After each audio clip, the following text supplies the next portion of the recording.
सच्चिदानंद सदगुरु साईनाथ महाराज की जय। ओम साई राम। मित्रों, आज का ब्लॉग आप सभी हमारे साईं परिवार के लिए विशेष लाभकारी और कल्याणकारी है, क्योंकि आज का ब्लॉग बहुत ही स्पेशल ब्लॉग है। दीपावली कब मनाई जाए, 31 अक्टूबर को या 1 नवंबर को? क्योंकि अब की बार दीपावली की तिथि को लेकर के बहुत सारा कंफ्यूजन पूरे भारतवर्ष में चल रहा है। कंफ्यूजन का कारण क्या है ये आप जान लेंगे तो आपको दीपावली का डेट अपने आप क्लियर हो जाएगा। देखिए, कंफ्यूजन का कारण क्या बनना है। हमारे यहाँ भारतवर्ष में हिंदू परंपरा में कोई भी व्रत त्योहार उदया तिथि को देख करके ही मनाया जाता है। तो उदया तिथि क्या होता है ये जान लें। जब सूर्य का उदय होता है क्षितिज पर, उस समय में जो नक्षत्र और मुहूर्त होता है उसके अकॉर्डिंग ही व्रत त्योहार हमारे यहाँ भारतवर्ष में मनाया जाता है हिंदू परंपरा में। तो हो क्या रहा है, अब की बार लोग इसी कंफ्यूजन में कि उदया तिथि तो मिल रही है 1 नवंबर को, तो हम कैसे दीपावली 31 को मनाएंगे। यहाँ पर यही चीज कंफ्यूजन का कारण है। चूंकि 1 नवंबर को क्या हो रहा है कि जो अमावस्या की तिथि मिल रही है वो सुबह सूर्य उदय में तो मिल रहा है, सुबह 6 बजे तक ही वह आपको मुहूर्त मिल रहा है। लेकिन यहां पर क्या हो रहा है, 31 अक्टूबर को क्या हो रहा है, 31 अक्टूबर को मान लीजिए 5 बज करके और 1 नवंबर को 6 बजे तक आपको, सुबह 6 बजे तक, वो भी सायं को भी नहीं, सुबह 6 बजे तक आपको क्या मिल रहा है, अमावस्या का समय मिल रहा है। क्योंकि कार्तिक मास में अमावस्या की बेला में ही दीपावली मनाई जाती है। तो 31 को क्यों मनाया जाएगा ये जानिए। क्योंकि मां लक्ष्मी का प्रादुर्भाव जो हुआ था वह निशीत काल में, और निशीत काल की बेला जो मिल रही है वह 31 अक्टूबर को मिल रही है। 31 अक्टूबर को 5 बजे से लेकर रात्रि 10:30 बजे तक मां लक्ष्मी का पूजन का शुभ मुहूर्त मिल रहा है। और अमावस्या कब मनाई जाती है, रात्रि के प्रहर में। तो रात्रि के प्रहर में चूंकि अमावस्या की तिथि मिल रही है और ऐसे समयों में गणेश भगवान और मां लक्ष्मी का पूजन का बहुत ही अच्छा समय मिल रहा है। अब यहां पर आता है कि कब मनाया जाए, क्लियर डेट। तो मनाना कब है, दीपावली मनाना है 31 अक्टूबर को। क्योंकि यहाँ उदया तिथि को नहीं देखना है, यहाँ माँ लक्ष्मी के प्रादुर्भाव को, निशीत काल और प्रदोष काल को देख करके हमको मनाना है। तो प्रदोष काल भी आपको 5:20 से लेकर के और रात्रि 10:30 बजे तक का समय आपको मिल जा रहा है। तो प्रदोष काल का जब समय मिल रहा है और उसी समय निशीत काल में माँ लक्ष्मी का प्रादुर्भाव हुआ था, तो उसी समय में उनका पूजन किया जाता है।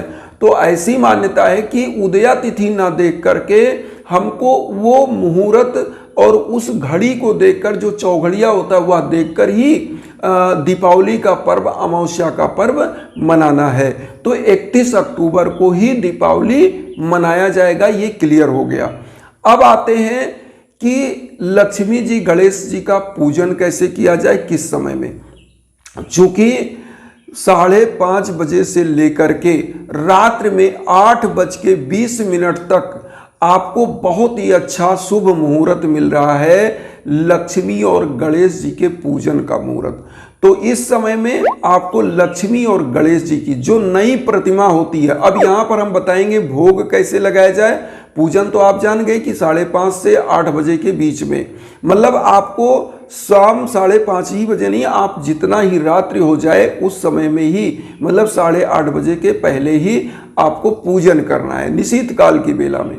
तो वहां पर क्या करना है, अब ऐसे तो 10:30 बजे रात्रि तक जो तंत्र मंत्र की साधना करते हैं लोग, मंत्र जागृत करते हैं, पूजा पाठ करते हैं। दीपावली जो अमावस्या होती है वह पूरा दिन, पूरी रात्रि शुभ माना जाता है, क्योंकि इसी समय में लोग तंत्र मंत्र साधना जप करते हैं और जीवन के अंधकार को प्रकाशित करते हैं।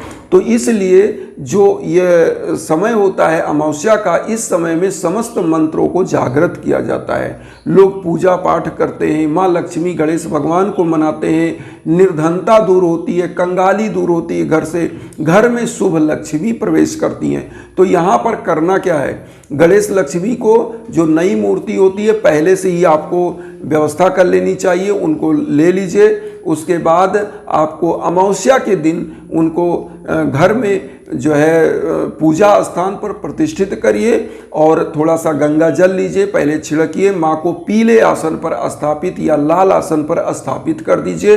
उनको कुमकुम रोली चंदन का तिलक लगाइए, उनके चरणों में खुद को लगाइए, पुष्प अर्पित करिए, मिष्ठान अर्पित करिए। और इस दिन माँ लक्ष्मी और गणेश भगवान का जो पूजन करना है, मैं आपको बता दूं क्या क्या लेना है।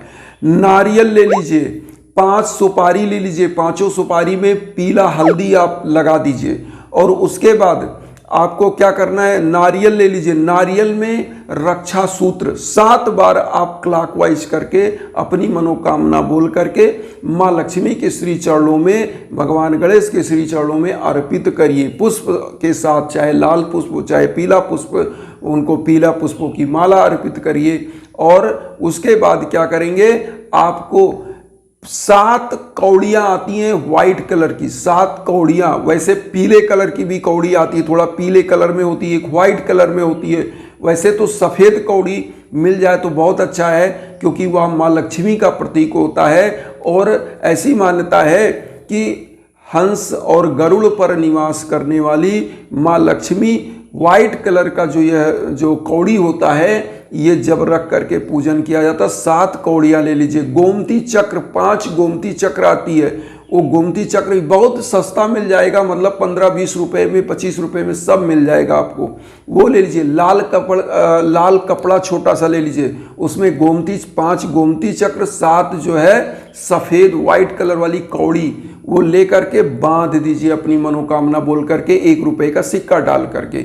इसको माँ वैभव लक्ष्मी गणेश भगवान के श्री चरणों में अर्पित कर दीजिए। उसके बाद जो नारियल आपने लिया है, इस नारियल को वहाँ पर आप माँ वैभव लक्ष्मी के और गणेश भगवान के उस 7 बार कलावा करके अर्पित करिए। और वहाँ पर एक काम करिएगा, एक घी का दीप प्रज्वलित करिए, एक धूप बत्ती, जो माँ की आरती है, गणेश भगवान की आरती, माँ वैभव लक्ष्मी की आरती गा लीजिए। उसके बाद एक मंत्र आप एक माला करिएगा, यह मंत्र भी आपका जागृत होगा, सिद्ध होगा और आपके घर में माँ वैभव लक्ष्मी प्रतिष्ठित होंगी। क्या करना है, ओम महालक्ष्मये नमः। सबसे इजी मंत्र हम बता रहे हैं, कोई टफ मंत्र नहीं बता रहे हैं, कोई भी आदमी बहुत इजी तरीके से माताएं बहनें कर सकती हैं। ओम महालक्ष्मये नमः एक मंत्र आप जप करिएगा महालक्ष्मी का, क्योंकि दिन होता है, और गणेश भगवान का भी एक माला जप करिएगा एक मंत्र का, ओम गम गणपतये नमः। ओम गम गणपतये नमः जो हम दोनों स्क्रीन पर दे रहे हैं, ओम महालक्ष्मी नमः, ओम गम गणपतये नमः, ये 2 मंत्र का एक माला जप कर लीजिएगा और प्रणाम करिएगा। उसके बाद इस दिन जो दीपावली का दिन होता है, सबसे प्रथम दीप जो आप प्रज्वलित करते हैं अपने कुल देवता, स्थान देवता, पितृ देवता के नाम पर, वहाँ भगवान के जगह पर एक दीप घी का जला दीजिए।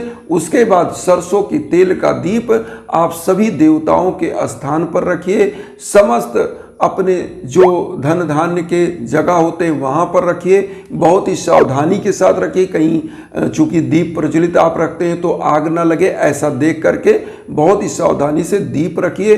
हर जगह जहाँ शुभ आपका घर है वहाँ सजाइए। अपने घर के मुख्य दरवाजे पर, घर के अंदर से निकलते हुए राइट हैंड साइड में दीपावली के दिन वैसे तो पर डे एक दीप जलाना चाहिए अपने घर के मुख्य दरवाजे पर। अंदर से एग्जिट करते हुए, जब अंदर से बाहर एग्जिट करते हैं तो राइट हैंड साइड में एक दीप मुख्य दरवाजे पर डे जलाना चाहिए, लेकिन दीपावली के दिन दोनों तरफ आप जलाइए और पूरे घर को दीप से सजाना चाहिए। स्थान स्थान पर आपकी बड़ी गाड़ियां हैं, महंगे चीज़ हैं, धन धान्य जहाँ पर है वहाँ पर कोष्ठागारों में आपको एक दीप वहाँ जलाना चाहिए। इससे धन धान्य की परिपूर्णता आती है, घर के समस्त ग्रह बाधाएं दूर हो जाती हैं। ये आप उपाय करिए। और जो गोमती चक्र कौड़ी 1 रुपये डाल करके आप बांधे हैं, जब आप पूजन समाप्त हो जाए, दीपावली का दिन जैसे हो गया, दूसरे दिन आप क्या करिए, इसको अपने उस स्थान पर रखिए। अगर आपका बिजनेस है तो गल्ले में जहाँ आप पैसा रखते हैं वहाँ रखिए, या घर में रखते हैं तो जहाँ पर आप अपनी तिजोरी रखते हैं, पैसा रखते हो, वहाँ स्थान पर इस लाल कपड़े में बंधी हुई पोटली को, जिसमें कौड़ी गोमती चक्र 1 रुपये, उसको रख दीजिए। वहाँ पर चुंबक की तरह उस घर में, उस स्थान पर धन वैभव लक्ष्मी को यह खींचता रहेगा। बहुत ही विशेष यह उपाय है, आप इसको करिए। और इस दिन गणेश भगवान को भोग लगाइए खीर से, माँ वैभव लक्ष्मी को खीर से, उसके मोदक के लड्डू से, मोतीचूर के लड्डू से, बूंदी के लड्डू से। और इस दिन खील, चूरा, ये सब हाथी घोड़े वाली मिठाई, ये माँ वैभव लक्ष्मी गणेश भगवान को अर्पित करने से अति प्रसन्न होती हैं। और इसका वितरण करिए गरीबों, दीन दुखियों, भाई और बंधु बांधवों में वितरण करने से यह प्रसाद धन लक्ष्मी भर भर के आती हैं, ऐसी मान्यता है। तो यहाँ पर एक चीज़ और कहेंगे, बहुत ही शुभ मुहूर्त चल रहा है। जब भी जीवन में कोई कष्ट, बाधाएं अगर चल रही हों, तो यज्ञ याजन हवन के लिए आप हमारे इंस्टाग्राम पर संपर्क कर सकते हैं। हम इंस्टाग्राम का लिंक वीडियो के बीच बीच में देते हैं, आपको कहीं भटकना नहीं है। उस पर आएंगे, आपके नाम गोत्र पर संकल्प होकर यज्ञ याजन हवन होगा, निश्चित रूप से आपका कल्याण होगा। इन्हीं भावनाओं के साथ वसुधैव कुटुंबकम की जो भावना हम लेकर चल रहे, उसमें आप सभी लोग चैनल को सब्सक्राइब करके मुझे भी अपना आशीर्वाद दीजिए। उन साई भक्तों तक वीडियो को जरूर शेयर करिए जो किन्हीं कारणों से कष्ट में, दुख में। इसी भावना के साथ ओम साई राम।